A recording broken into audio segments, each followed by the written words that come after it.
Selamat datang di channel kami. Sebelum lanjut membaca, silahkan klik like, subscribe, komen dan share sebanyak-banyaknya. Terima kasih. Bab 88. Kapten Kevin. Villa apa?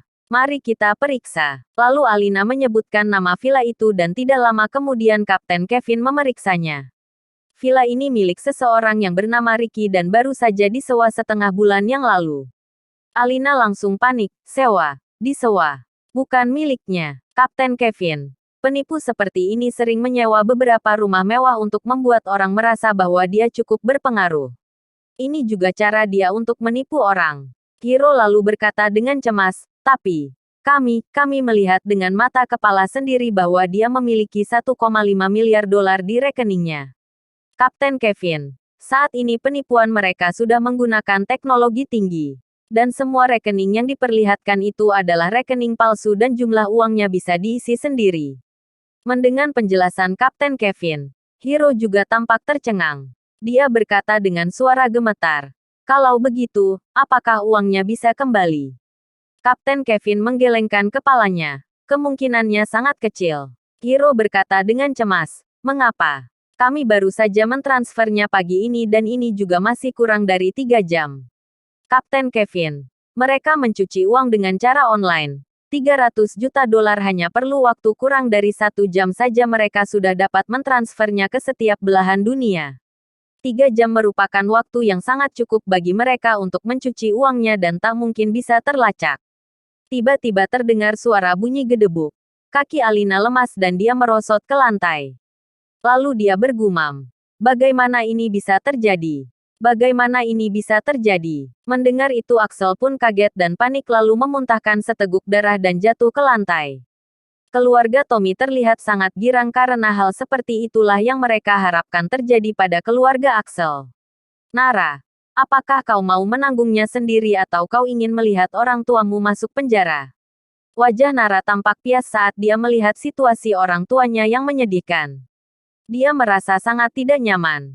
Pada akhirnya, Nara menggertakkan giginya dan berkata dengan keras, "Mengenai masalah ini, aku yang..." Sebelum Nara sempat menyelesaikan ucapannya, Reva telah menyela dengan suara kencang. "Hanya 300 juta dolar saja. Tinggal dikejar balik saja, apa masalahnya?" "Kejar balik?" Tommy mencibir. "Bagaimana cara kau mengejar balik uang itu?" Reva berkata, "Beri aku waktu 3 hari dan aku akan mendapatkan kembali semua uang itu." Tommy mengerutkan keningnya dan berkata, "Mengapa aku harus memberimu waktu?"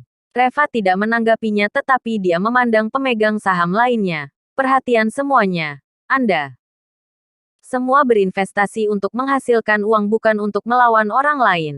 Jika anggota keluarga Su masuk penjara dan 300 juta dolar itu hilang lalu apa untungnya bagi kalian semua?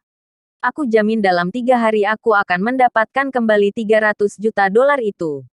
Tidak hanya itu, dividen tahun ini keluarga Su juga akan memberikan tambahan 100 juta dolar untuk dibagikan kepada kalian semua sebagai kompensasi."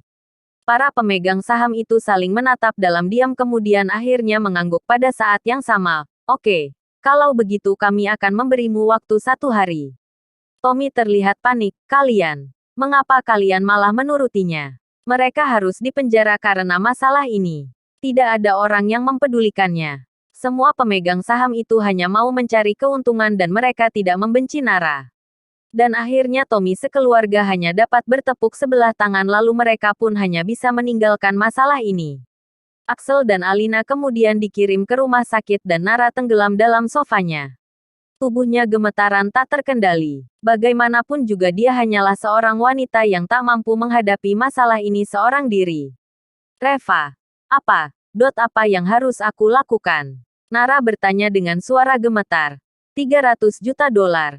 Kita mau cari di mana uang sebanyak ini? Kau tenang saja. Serahkan semua ini kepadaku. Jawab Reva dengan lembut sambil membelai rambut Nara. "Aku ada di sini. Kau tak perlu takut."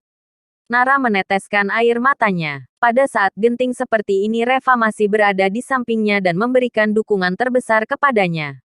Tetapi pertanyaannya adalah mampukah mereka mengatasi kesulitan sebesar itu? Bersambung.